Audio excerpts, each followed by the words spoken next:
Just సింపుల్గా 6 into 2 12 1 carry 30 36 plus 1 37 3 carry 15 plus 3 18 okay. Hi friends, competitive ఎగ్జామ్లో మీకు తెలుసు టైం మేనేజ్మెంట్ ఎంత ఇంపార్టెంటో. మనం ఒక క్వశ్చన్ సాల్వ్ చేయడానికి కొన్ని సెకండ్స్ మాత్రమే ఉంటుంది. మరి ఆ కొన్ని సెకండ్స్లోనే మనం ఆ క్వశ్చన్ అండర్స్టాండ్ చేసుకుని ఆన్సర్ చేయడం అనేది అంత ఈజీ కాదు. సో మీరు ఏ చాప్టర్ అయినా తీసుకోండి, ఏ క్వశ్చన్ అయినా తీసుకోండి, జనరల్గా క్యాలిక్యులేషన్స్ అంటే ఏం చేస్తాం? మల్టిప్లికేషన్సో, డివిజన్సో, పర్సెంటేజో ఇవే కదా చేయాల్సింది. ఎప్పుడైతే మీరు వీటిని స్పీడ్గా అంటే సెకండ్స్లో చూడగానే సింగిల్ స్టెప్లో మీరు చేయగలుగుతారో ఖచ్చితంగా మీరు ఎలాంటి ప్రాబ్లం అయినా చాలా ఈజీగా సెకండ్స్లో చేయగలుగుతారు. సో ఈరోజు ఈ క్లాస్లో మీకు one of the most important topic multiplication సంబంధించి మీకు డిస్కస్ చేయబోతున్నాను. ఇది చాలా యూస్ఫుల్గా ఉంటుంది. ఇది స్పెషల్ కేస్ ఏం కాదు, అంటే 0 ఉంటేనే ఇలా తీసుకోండి, 5 ఉంటేనే అలా తీసుకోండి అని కాదు. మీరు ఏ డిజిట్స్ అయినా తీసుకోండి, సింగిల్ స్టెప్లో సెకండ్స్లో ఆన్సర్ చేసే ఒక బెస్ట్ ట్రిక్ మీకు ఇప్పుడు నేను డిస్కస్ చేయబోతున్నాను. Okay right.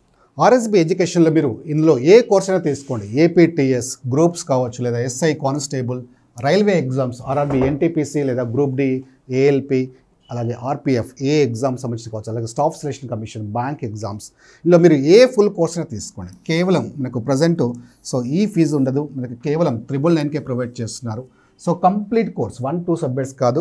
సో అది కూడా మీకు క్లాసెస్తో పాటు టెస్ట్ సిరీస్ కూడా ఉంటాయి. సో కంప్లీట్ మీకు ఫ్రీ టెస్ట్ సిరీస్లు ఉంటాయి. సో ఇందులో మీకు వ్యాలిడిటీ 1 year ఉంటుంది. ఈ క్లాసెస్ కూడా మీకు టాప్ మోస్ట్ ఫ్యాకల్టీ ఉంటారు, అంటే మినిమం 15 to 20 years ఎక్స్పీరియన్స్లో ఫ్యాకల్టీ ఉంటారు. సో లక్షలాది మంది విద్యార్థులకు బోధించిన అనుభవాల ఫ్యాకల్టీ ఉంటారు. మీరు కోర్స్ తీసుకునే ముందు సరైన ఫ్యాకల్టీని సెలెక్ట్ చేసుకోండి.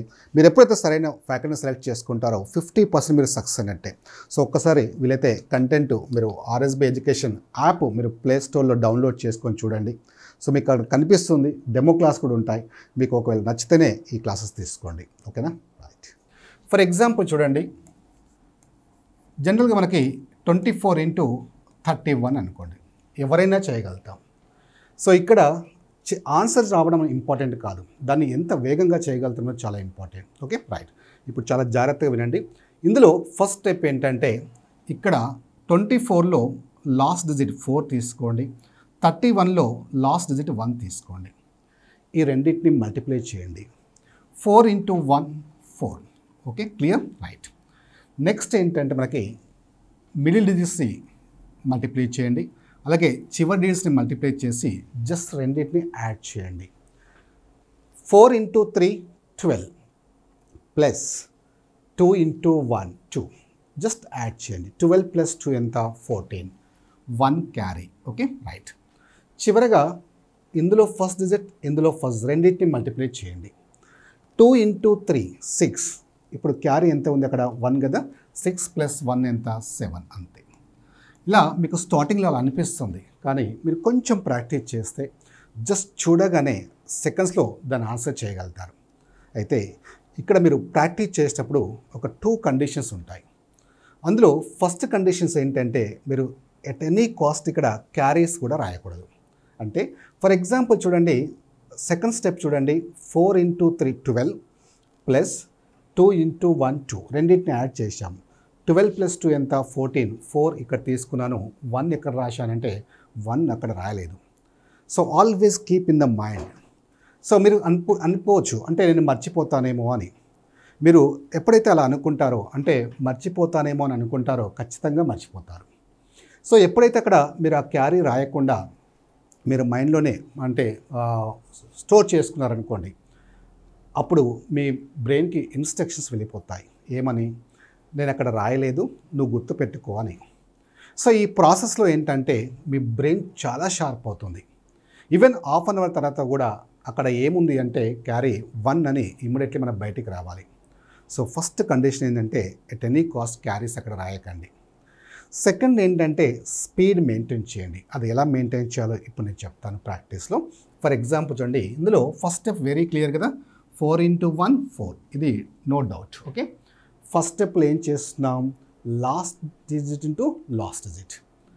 సెకండ్ స్టెప్లో చూడండి, ప్రొడక్ట్ ఆఫ్ మిడిల్ డిజిట్స్, అంటే మిడిల్ డిజిట్స్ని మల్టిప్లై చేస్తున్నాం, ప్లస్ ఎండ్ డిజిట్ని మల్టిప్లై చేసి రెండింటిని యాడ్ చేస్తున్నాం. Okay right. 4 into 3 12 plus 2 into 1 2. 12 plus 2 ఎంత? 14. అయితే ఇప్పుడు మీరు ప్రాక్టీస్లో ఏం చేస్తారంటే స్టార్టింగ్లో నిదానంగా చేయండి. ఒక 20, 30 మీ ఓన్ నెంబర్స్ వేసుకొని చేయండి. తర్వాత ఈ స్పీడ్ ఎలా ఇంప్రూవ్ చేసుకోవాలో చూడండి. సో మీరు ఈ సెకండ్ స్టెప్ చూడండి. మీరు 4 × 3 12 + 2 × 1 2 12 + 2 అనొద్దు. ఇక ఎలా చెప్పాలి అంటే జస్ట్ బై ఇన్స్పెక్షన్ చూడంగానే దాని టోటల్ రావాలి. ఇక చూడండి, జాగ్రత్తగా అబ్జర్వ్ చేయండి ఎలా తీసుకుంటానో. జస్ట్ చూడంగానే మీరు 4 × 3 అనొద్దు. ఇంకా జస్ట్ చూడంగానే దాన్ని ఏమని చెప్పాలి, 12. ఇక్కడ చూడండి, ఈ రెండు అంటే ఫస్ట్ అండ్ లాస్ట్ మనకి మల్టిప్లై చేస్తే ఇక్కడ ఈ నెంబరు ఈ నెంబరు అంటే ఈ రెండు మల్టిప్లై చేస్తే మనకి 2 వస్తుంది కదా. జస్ట్ ఆటోమేటిక్గా ఏం చేయాలంటే 12 14 అంటే +2 అని కూడా అనొద్దు, ఆటోమేటిక్గా యాడ్ అయిపోతుండాలి. ఓకే, అది మీకు ప్రాక్టీస్లో అలవాటు అయిపోతుంది. నెక్స్ట్ ఇక్కడ last step very clear, 2 × 3 6 + 1 7. Okay, ఇంకొక 1 2 ఎక్స్ప్లెయిన్ చేస్తాను, మీకు క్లారిటీ వస్తుంది. స్టార్టింగ్లో అలా కొంచెం అనిపించిన తర్వాత చూడండి ఎంత ఈజీగా మీరు చేయగలుగుతారు. ఫర్ ఎగ్జాంపుల్ చూడండి, ఎనీ నెంబర్స్, ఈ నెంబర్స్ అని ఏమీ లేదు, మీరు ఏ నెంబర్స్ అయినా తీసుకోండి, చాలా ఈజీగా మీరు ఆన్సర్ చేయగలుగుతారు. Okay right. ఇప్పుడు ఫస్ట్ స్టెప్లో ఏం చేయాలి, లాస్ట్ స్టెప్లో ఏం చేయాలి, ఫస్ట్. Okay right. ఫస్ట్ స్టెప్లో లాస్ట్ 2 × 3 6 క్లియర్. నెక్స్ట్ 14 డైరెక్ట్గా 14 అనే చెప్పాలి. ఓకే, 2 × 7 అని కూడా అనొద్దు. కొంచెం మీరు ప్రాక్టీస్ చేసిన తర్వాత ఇలా మెయింటైన్ చేయాలి. ఓకే, 14 + 15. ఓకే, 5 3 = 15 కదా, 14 + 15 29. 2 క్యారీ కదా, రైట్. 5 × 7 35 + 2 37. చూడండి, ఇంత పెద్ద నెంబర్ కూడా కొన్ని సెకండ్స్లోనే ఎలాంటి స్టెప్స్ లేకుండా మీరు డైరెక్ట్గా ఆన్సర్ చేయగలుగుతారు. మీకు డౌట్ రావచ్చు, సార్ నేను చిన్నప్పుడు ఇలా నేర్చుకున్నాను, మీరేదో షార్ట్ కట్ అని చెప్తున్నారు, చాలా డిఫికల్ట్గా ఉంది, కన్ఫ్యూజ్గా ఉంది, నేను ఇలా ఇంకా ఈజీగా చేయగలుగుతానని 3 × 2 6 మళ్ళీ ఇది చేసి సో మళ్ళీ ఇక్కడ ఈ రెండు యాడ్ చేసి చేస్తారు. ఓకే, ఇలా చేస్తే మీకు ఖచ్చితంగా ఆన్సర్ వస్తుంది. ఓకే, 100% ఆన్సర్ వస్తుంది. కానీ ఏమి రాదు, జాబ్ రాదు. ఎందుకు రాదు అంటే నువ్వు ఇక్కడ పెన్ను యూజ్ చేస్తున్నావు, స్టెప్స్ తీసుకుంటున్నావు, దానికోసం కొంత టైం స్పెండ్ చేస్తున్నావు. ఇది కాంపిటేటివ్ ఎగ్జామ్ అనే విషయాన్ని మీరు ఆల్వేస్ మైండ్లో పెట్టుకోవాలి. ఓకే, సో ఇలా నువ్వు కొంచెం ప్రాక్టీస్ చేసి చూడు. జస్ట్ పెన్ను కూడా యూజ్ చేయకుండా ఇలా డైరెక్ట్గా చెప్పగలుగుతావు. ఫర్ ఎగ్జాంపుల్ చూడండి ఎంత స్పీడ్గా మనం ఆన్సర్ చేయగలుగుతాము. ఇంకొక ఎగ్జాంపుల్ ఇస్తాను. జస్ట్ చూడగానే మీరు సెకండ్స్లో దీని ఆన్సర్ ఎలా చేస్తారో చూడండి. ఓకే, జస్ట్ సింపుల్గా చూడండి. 5 × 4 20 2 క్యారీ కదా, 10 12 22 + 2 24 2 క్యారీ 6 + 2 8. ఎంత స్పీడ్గా చేయగలుగుతున్నాం అంటే నేను మీకు ఎక్స్ప్లెనేషన్ చేయడం కోసం అలా చెప్తున్నాను. అది కూడా చేయాల్సిన అవసరం లేదు. జస్ట్ మీరు బై ఇన్స్పెక్షన్ ఇలా కొంచెం ప్రాక్టీస్ చేస్తే దీని ఆన్సర్ ఇలా చూడంగానే 840 అని చెప్పగలుగుతారు. సో ఇక్కడ ఆన్సర్ అవ్వడం ఇంపార్టెంట్ కాదు, స్పీడ్, మ్యాక్సిమం స్పీడ్ మెయింటైన్ చేస్తూ ప్రాక్టీస్ చేయండి. Okay right. సో ఇంకొక ఎగ్జాంపుల్ చూద్దాం. ఫర్ ఎగ్జాంపుల్ 36 × మనకి 52 అనుకోండి. ఓకే, జస్ట్ సింపుల్గా 6 × 2 12 1 క్యారీ 30 36 + 1 37 3 క్యారీ 15 + 3 18. ఓకే, సో ఇక్కడ నేనేం ప్రాక్టీస్ చేయలేదు యాక్చువల్గా, నాకు ఆ కాన్సెప్ట్ తెలుసు, ఇలా చేయాలని తెలుసు, అది మీకు నేను ఎక్స్ప్లెయిన్ చేస్తున్నాను. కానీ మీరు ప్రాక్టీస్ చేస్తే మీరు ఖచ్చితంగా నాకంటే ఎక్కువ స్పీడ్గా కొన్ని సెకండ్స్లోనే చూడంగానే దాన్ని ఆన్సర్ చేయగలుగుతారు. బట్ కండిషన్స్ మాత్రం గుర్తుపెట్టుకోండి, అక్కడ క్యారీ తీసుకోవద్దు. సో అప్పుడు ఆటోమేటిక్గా మీ బ్రెయిన్ చాలా షార్ప్ అవుతుంది, మెమొరీ పవర్ కూడా చాలా ఇంప్రూవ్ అవుతుంది. ఈ ఒక్క కాన్సెప్ట్ కోసం ఇది 1 మార్క్ 2 మార్క్స్ క్వశ్చన్ కాదు, మొత్తం మన మ్యాథ్స్ని డామినేట్ చేస్తుంటాయి ఈ కాన్సెప్ట్స్. ఎప్పుడైతే ఈ క్యాలిక్యులేషన్స్ మీరు ఇలా స్పీడ్గా చేయగలుగుతారో మీ మీద మీకు కాన్ఫిడెంట్ వస్తుంది. ఓకే, సో అప్పుడు మీరు ఆ మ్యాథ్స్ అంటే ఇంట్రెస్ట్ కూడా డెవలప్ అవుతుంది. సో కానీ మీరు చేయాల్సింది ఏంటంటే ప్రాక్టీస్ అంటే ఎలా చేయాలి.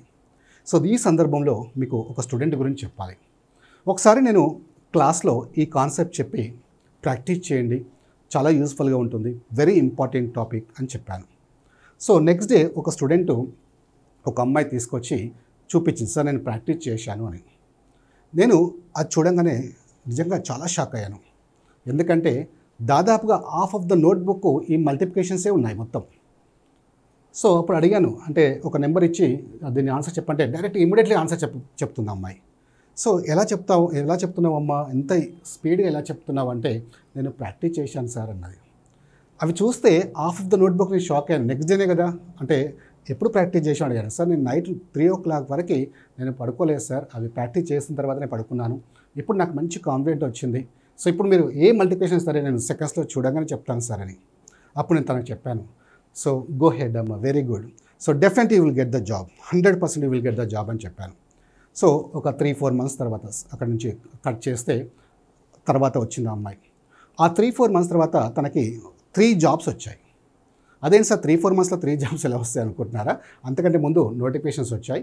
సో ఒకటి బ్యాంక్కి సంబంధించింది, ఒకటి ఇన్సూరెన్స్ సంబంధించింది, ఒకటి ఆ బ్యాంక్లోనే ఎస్బీఐకి సంబంధించింది, ఐబీబీఎస్ ఎస్బీఐ 2 వచ్చినట్టున్నాయి. సో 3 జాబ్స్ వచ్చాయి. ఇందులో ఏది సెలెక్ట్ చేసుకోవాలని చెప్పింది. సో అంటే ఇక్కడ మనం అబ్జర్వ్ చేయాల్సింది ఏంటంటే వితిన్ 3-4 మంత్స్లోనే జాబ్ వచ్చింది అంటే అది నా గ్రేట్ ఏం కాదు. అక్కడ ఆ అమ్మాయి అంత డెడికేటెడ్గా ప్రాక్టీస్ చేసింది, అంత సిన్సియర్గా ప్రాక్టీస్ చేసింది, అంత కసితో ప్రాక్టీస్ చేసింది. సో ఖచ్చితంగా సార్ చెప్పారు నేను ఫాలో కావాలి, ఎందుకంటే ఆ టైం అనేది చాలా ఇంపార్టెంట్ కాబట్టి. సో అంత సిన్సియర్గా డెడికేటెడ్గా ప్రాక్టీస్ చేసింది కాబట్టి చాలా క్యాలిక్యులేషన్స్ ఆ అమ్మాయి సెకండ్స్లో చేసేది అనమాట. ఎలాంటి క్యాలిక్యులేషన్స్ సెకండ్స్లో చేసేది, జస్ట్ బికాజ్ ఏంటంటే practice. So my dear friends, కానీ అన్ఫార్చునేట్లీ చాలామంది ప్రాక్టీస్ చేయనంటే సిన్సియర్గా ప్రాక్టీస్ చేయట్లేదు. ఎవరైతే సిన్సియర్గా ప్రాక్టీస్ చేస్తారో వాళ్ళకే మనకి కాంపిటేటివ్ ఎగ్జామ్లో సక్సెస్ కావడానికి ఛాన్సెస్ ఉంటాయి. సో ఇప్పుడు నేను చెప్పేది ఏంటంటే ఈ మల్టిప్లికేషన్ అది ఒక రకంగా చెప్పాలంటే హార్ట్ టు ద మ్యాథ్స్ అని చెప్పొచ్చు. అంటే మనకి గుండె ఎంత ఇంపార్టెంటో మ్యాథ్స్లో అంత ఇది ఇంపార్టెంట్. సో మీరు ఎక్కడైనా సరే ఏ సందర్భంలోనైనా ఇలాంటి క్యాలిక్యులేషన్ చేయాల్సి వస్తుంది కాబట్టి మీరు స్పీడ్గా చేయాలంటే కనీసం అట్లీస్ట్ ఒక 2000 వరకైనా ప్రాక్టీస్ చేయండి. భయపడకండి, అమ్మో 2000 సార్, ఈ 2000 నేను ఎక్కడ చేస్తాను అని ఏముంది చెప్పండి. ఒక 1 అవర్ స్పెండ్ చేస్తే ఒక 200-300 ఈజీగా చేయగలుగుతారు స్టార్టింగ్లో. తర్వాత ఇంకొక 1 అవర్ స్పెండ్ చేస్తే మనకి 400-500 చేయగలుగుతారు. అయితే ఒకటి గుర్తుపెట్టుకోండి, ఎప్పటికప్పుడు మీరు ప్రాక్టీస్ చేసేటప్పుడు సో ఆ స్పీడ్ని మెయింటైన్ చేస్తూ ప్రాక్టీస్ చేయాలి. అంతేగాని టీవీ చూస్తూ, మొబైల్ చూస్తూ, ఫ్రెండ్తో మాట్లాడుతూ ప్రాక్టీస్ చేయడం కాదు. అంటే ప్రాక్టీస్ అనేది జస్ట్ ఆన్సర్ కోసం ప్రాక్టీస్ చేయకండి. స్పీడ్ అనేది ఇంపార్టెంట్. ఒక్కటి గుర్తుపెట్టుకోండి. ఫర్ ఎగ్జాంపుల్ మీరు ఒక ఫస్ట్ 100 ఇలా మీరు వేసుకొని ప్రాక్టీస్ చేశారనుకోండి, చేసినప్పుడు మీకు ఎంత టైం పడుతుంది? ఫర్ ఎగ్జాంపుల్ 10 సెకండ్స్ తీసుకుంటున్నారా అనుకుందాం. ఓకే, సో హ్యాపీగా ఫీల్ కాకండి నాకు వచ్చింది అని. సో ఒక్కసారి అనలైజ్ చేసుకోండి. నేను 10 సెకండ్స్లో చేస్తున్నాను కదా, దాన్ని నేను 9 సెకండ్స్లో చేయలేనా అని. 9 సెకండ్స్లో చేసినప్పుడు అనుకోండి నేను 7 సెకండ్స్లో చేయలేనా అని. 7 సెకండ్స్లో చేసినప్పుడు అనుకోండి నేను దాన్ని 5 సెకండ్స్లో చేయలేనని. డెఫినెట్లీ చేస్తారు. నేను ఏదైతే ఈ నెంబర్ ఇచ్చానో ఆ నెంబర్ వరకు చూడండి, ఒక్కసారి మీరు చూడండి. చాలా సెకండ్స్లో చూడంగానే ఇప్పుడు నేను ఎలా ఆన్సర్ చేశానో అంతకంటే స్పీడ్గా మీరు ఆన్సర్ చేయగలుగుతారు. ఓకేనా? Thank you.